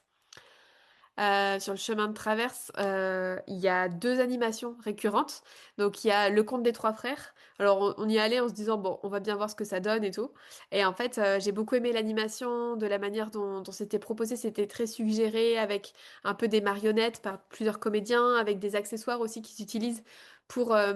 alors, il y a des choses qui ressemblent un peu à la manière dont le conte des trois frères est narré dans les films, en termes de visuel. Et il y a des choses en même temps qui sont assez différentes. Donc moi, j'ai trouvé ça assez poétique, la manière dont le conte des trois frères était rendu en animation. Et l'autre animation qu'il y a de manière récurrente sur le chemin de traverse, c'est un concert de Célestina Moldubek avec ses chanteuses. Et pareil, ça, j'ai adoré. Donc pour le coup, Célestina Moldubek, c'est la chanteuse que Madame Weasley adore, dont on entend parler plusieurs fois quand on est au Terrier, et entre autres dans le sixième film, dans le sixième livre, pardon, Livre. il y a des extraits des chansons de Célestina Moldubek et tout. Et donc là, bah, en fait, ils ont créé les chansons en tant que telles. Donc on a la chanteuse qui vient chanter les fameuses chansons. On vous mettra quelques extraits sur Insta.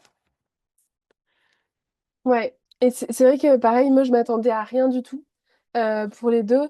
Déjà, en fait, c'était pas le conte des trois frères comme ça. Enfin, ça avait été annoncé comme les contes de Biddle le Barde. Et donc, du coup, on s'est dit, oh, c'est cool, ça permettra. Enfin, nous, on a lu les contes de Biddle le Barde. On s'est dit, c'est cool, ça va permettre de voir. Enfin, de permettre de voir, je sais pas, c'est quoi la fontaine de je sais plus quoi? La fontaine de bonne fortune, la marmite sauteuse, enfin voilà, les Voilà. contes, quoi, les différents contes. Et en fait, quand on a su que c'était le conte des trois frères, on s'est dit, bon, un peu boring, un peu ennuyeux, enfin, c'est le plus connu et tout. Et finalement, c'est vrai qu'il est très très bien chorégraphié, très joli, très poétique, comme disait Alice, effectivement. Et puis après, le concert de Célestina Moldubek, c'est amusant. C'est amusant parce que, bon, après, du coup, il faut comprendre l'anglais pour comprendre les paroles. C'est en lien avec, enfin, c'est des termes ou des concepts potteriens. Ouais. Mais c'est très sympa. C'est par exemple, She Stole My Cauldron. You Donc, elle a stir. volé mon Non, you chaudron. stir my cauldron, enfin, tu mélanges dans Ah, mon chaudron. Il y a des histoires de il n'y avait Quidditch pas aussi. aussi en lien avec You Stole My Heart. Ouais, Ouais, enfin, il y a plein de choses. ouais, il y a plein de petites choses comme ça et c'est super sympa. Ça permet de rentrer dans l'univers d'une autre façon aussi. Donc, ça, c'était très agréable. Puis, encore une fois, on s'attendait à rien parce qu'on s'attendait même pas à ce qu'il y ait des. On est tombé un peu par hasard dessus. Ouais, et c'est vrai que du coup, moi, ça m'enthousiasme parce que je me dis, ah, ça va être intéressant de voir si ils ont repris la même chanson, les mêmes chansons du coup Mm. pour les livres audio déjà, en full cast, dans Harry Potter 6 et puis même pour la série en fait, parce que du coup, ça Ouais, présuppose qu'il y a aussi cette immersion-là qui est possible avec la série, quoi. totalement. Mm. Et pour le coup, on nous a demandé, de façon générale, les parcs impressionnants ou décevants. Moi, je dis clairement impressionnant. Je trouve que effectivement tout est super bien fait, jusqu'au détail, comme on disait, les affiches en français à Epic. Chacun des parcs est fou, comme on disait, il y a des petites attractions dans chacun des parcs, et c'est pareil, on s'y attend pas forcément. Mais au final, c'est waouh. Il y a Ouais, l'effet waouh de les voir. Et puis, je trouve que de façon générale, alors ce que tu disais, c'est qu'effectivement, le merch est assez cher, tout est cher, oui, mais en même temps, tout est assez stylé. ouais. Et franchement, on a été très raisonnables toutes les deux. On peut dire ce qu'on a acheté, Oui, si tu veux. mais on a été très raisonnables. On aurait, voilà, il y a une veste à Epic en lien avec le temps sur lequel on a flashé toutes les deux. Et on s'est dit, bon, on verra plus tard, on le retrouvera dans les autres parcs et tout. On l'a pas retrouvé, donc un peu dégoûté, mais bon, Oui, c'est ça, c'est qu'en voilà. fait, c'est vraiment, il y a beaucoup de merch qui sont vraiment spécifiques des parcs, en fait. Et donc, il y a des choses qu'on ne retrouve nulle part ailleurs. Ça, c'est vraiment surprenant. Moi, je suis d'accord avec toi, concrètement, décevant ou impressionnant, clairement impressionnant. Moi, comme je disais, ce que j'ai adoré, c'est le côté immersif, où pour moi, c'est vraiment leur grande, grande, grande, grande force. Et après, j'ai trouvé aussi que finalement, il y avait, alors, après, est-ce que c'est la saison? Mais finalement, il y avait peu de monde dans les queues pour la nourriture. Pour les queues, pour les attractions, par contre, j'ai eu l'impression que c'était l'enfer. Mais pour les repas, j'ai trouvé que c'était assez fluide parce qu'en fait, on a mangé sur les parcs les 3 jours. Donc ça, j'ai été surprise parce que je me suis dit, c'est...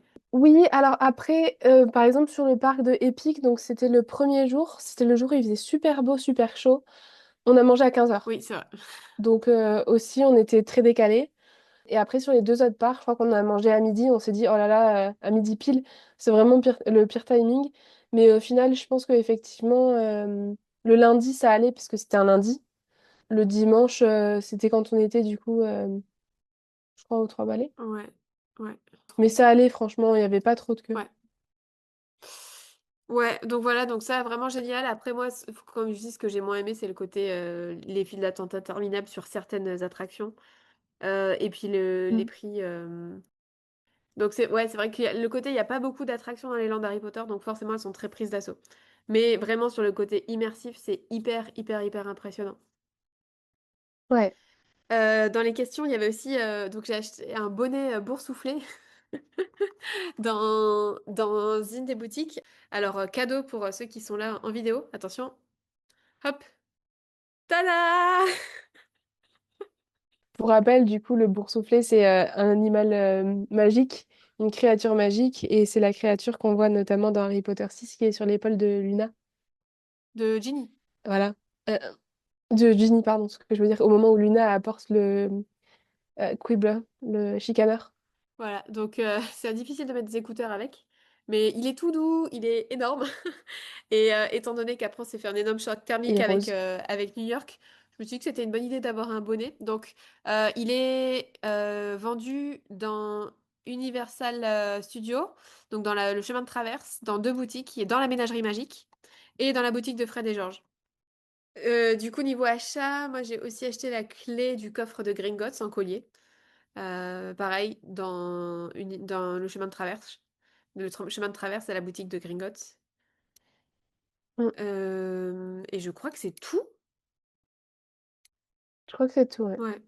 Et toi? Franchement, on a été super raisonnable au niveau des achats, Ouais. hein. Bah après, d'un autre côté, Euh, on n'avait pas vraiment beaucoup de bagages non plus pour ramener, donc... oui, oui, aussi. Moi, j'ai acheté sur Island of Adventure, donc le parc où il y a Poudlard, dans Honeydews, comme je disais tout à l'heure, le choco grenouille que je n'ai pas encore mangé, la boîte qu'on peut garder avec 5 cartes euh, choco grenouille.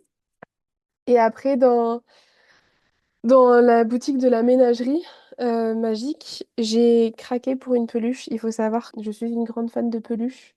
Quand on est parti aux États-Unis, du coup il y a 15 ans, dans le parc, mes parents m'ont offert Buck en peluche et que j'avais adoré. Et que du coup, quand j'étais allée au studio, quelques années après, bah, il fallait que je reprenne une peluche.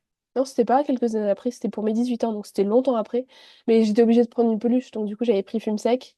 Et là, j'ai vu pour la première fois une peluche que je n'avais jamais vue auparavant et qui est un de mes animaux, de mes créatures magiques préférées.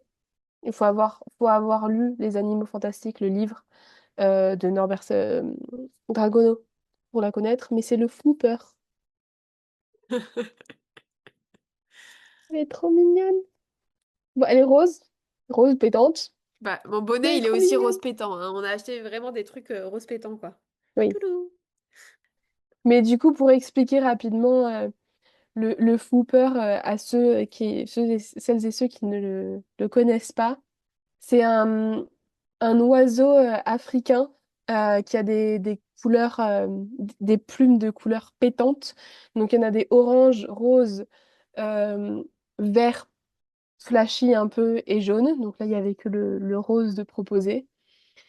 Et elle a un son de voix, enfin un cri, un chant très, très haut, très aigu. Et le fait de l'écouter en permanence, ça peut vous rendre fou. Donc, du coup, chacun des oiseaux est normalement vendu avec un silencing charm, un sortilège de silence en gros, Qui a été levé à la et ménagerie qui doit être. magique, ce qui explique la folie de Lucie aujourd'hui. Voilà, voilà. Merci de nous avoir écoutés. Donc, ça prend combien de temps pour visiter tranquillement? Combien de jours il faut sur Epic Universe et Universe pour tout faire? Bah On a ça, on a répondu, non? répondu plus ou moins. Après, franchement, moi, je trouve que 3 jours, c'était trop court. J'aurais bien rajouté une Mm, journée multipark. Enfin, en fait, j'aurais bien fait 2 jours à Epic. Et ensuite, ouais. peut-être, idéalement, trois sur les deux autres, quoi. Après, Ouais. voilà, c'est une question de budget et une question aussi de est-ce que vous voulez voir d'autres choses ou pas dans les autres landes. Au niveau des conseils qu'on donnerait, moi je dirais effectivement hmm, peut-être prendre un logement plus proche parce qu'au final, du coup, ça nous faisait nous lever quand même tôt parce qu'on avait au final 1 heure de route dans la journée, 30 minutes matin, 30 minutes soir. Après, l'avantage, c'est qu'on n'avait pas pris de voiture, donc du coup, c'était pas à nous de conduire. Et franchement, on était vraiment fatigués Ouais. le matin quand on se levait et puis le soir à la sortie des parcs. Donc c'était bien de ne pas avoir pris de voiture, on était contente de ça. Mais malgré tout, 30 minutes de voiture, ça fait quand même un peu long. Et puis ça reste un budget du coup Uber. Prendre un logement plus proche, ça aurait pu être cool. Je pense que l'hôtel des parcs, il doit être très bien. Mais pour le coup, on peut pas en parler vu qu'on l'a pas pris. Mais il doit être cher aussi. Et après, voilà, ce qu'on disait tout à l'heure, c'est que les 2 matins où on était du côté de Island of Adventure, Universal, etc., on voulait quand même se prendre un petit café le matin. Donc, globalement, le café qu'il y a, c'est le Starbucks qui a juste après les parkings. Juste avant les entrées dans le parc. Voilà. Et faut y aller, faut prendre le temps d'y aller en avance parce que, en fait, tout le monde y va. Et donc, du coup, il y a beaucoup d'attentes parce que tout le monde commande là-bas. Et donc, c'est pour ça que, notamment, enfin, le jour où on a dû courir, bah, en fait, ça nous a pris, je pense, entre 20 et 30 minutes, le temps d'être dans la queue, de commander, de recevoir la commande. Donc voilà, ça c'est à prendre en compte. Le lendemain, on est arrivé plus tôt, histoire d'avoir notre café pour commencer les parcs, quoi. Ouais. Du coup, Lucie, toi, c'est quoi ton parc préféré? Ça fait partie des questions qu'on nous a posées. Bah, franchement, les trois sont incroyables. Donc c'est difficile de choisir. Il y a dans chacun des choses qui sont super chouettes. Pour garder un élément de chaque, je pense que dans Epic, c'est vraiment le côté immersion français. Et puis après, je pense qu'il y a un gros plus aussi pour ce parc parce que c'est le jour, il a fait super beau, super chaud. Ouais. Donc c'était agréable de pouvoir se balader comme ça. Euh, dans, dans Universal Orlando, j'ai beaucoup aimé du coup l'allée des embrumes et l'immersion avec le chemin de traverse. Mais je pense qu'au final, mon préféré, ça reste quand même celui de Island of Adventure avec le château de Poudlard parce que je disais, il y a aussi ce côté de bah, des souvenirs de il y a 15 ans. Ok. Et toi? C'est dur de choisir aussi, hein. C'est vraiment Mm. des ambiances vraiment différentes. Moi, je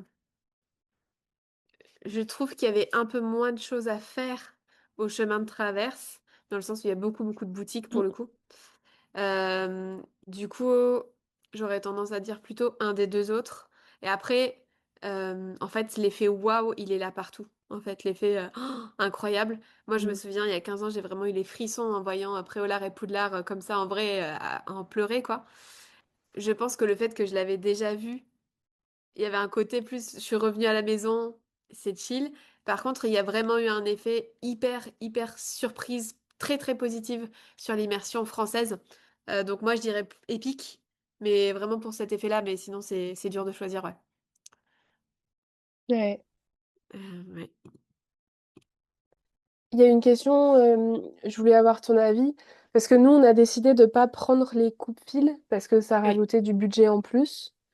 Après, la question, c'est est-ce que Alice, tu penses que c'est nécessaire, que c'est intéressant ou pas, sachant que je sais pas combien ça coûte non plus. Bah, en fait, c'est ce que je me suis dit. Je me suis dit, si jamais c'était à refaire, qu'est-ce que je ferais différemment? Qu'est-ce que je changerais? Effectivement, il y a la question du logement, où je prendrais vraiment un logement beaucoup plus proche. J'irai avec plus de budget, clairement.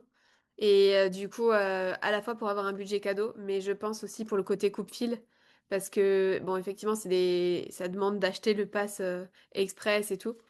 Mais j'avoue que, franchement, je pense que ça peut valoir le coup de- d'avoir un coupe-fil. En tout cas, sur les grosses attractions, si vous avez l'intention de les faire plusieurs fois. Ça dépend, en fait, si vous avez vraiment envie de faire Après, beaucoup les attractions ou pas, en fait. c'est ça, c'est en fait ce que je veux dire, c'est qu'au final, dans chacun des parcs, t'as pas tant d'attractions. En fait, dans Epic et dans Universal, t'as que une attraction, t'as que le ministère de la Magie et que Gringotts. Donc au final, tu peux beaucoup te balader dans le chemin de traverse ou dans le land en visitant les choses, en voyant tout ça, mais t'as pas forcément besoin de coupe-fil. Pour moi, le plus grand coupe-fil, le plus important, c'est pour Hagrid, pour les créatures magiques, parce que là, t'as toujours une queue de fou et l'attraction est vraiment géniale. Ouais, ouais, ouais, ouais.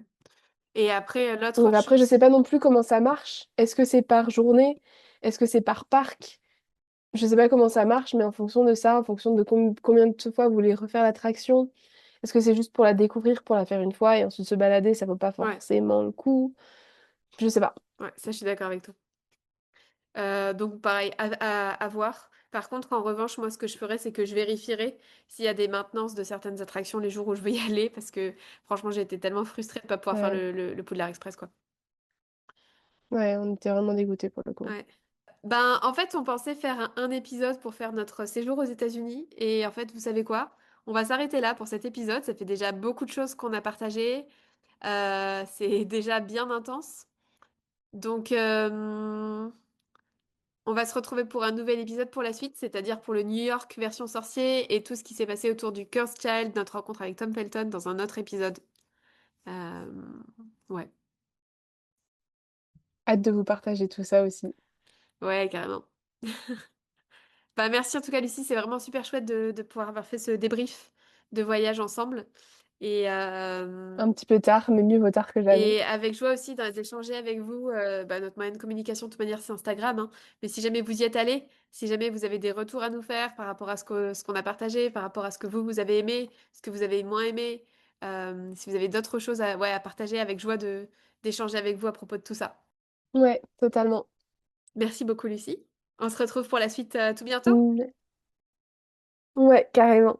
Merci à tous de nous suivre et pour toutes les questions que vous nous avez envoyées. Merci de nous écouter. Et puis on se retrouve très bientôt pour la partie 2. Et puis pour le prochain épisode aussi, des Bizarre Sisters sur Harry Potter. Les Bizarre Sisters vous retrouvent prochainement dans un nouvel épisode. Et d'ici là, pensez à illuminer votre vie. Lumos.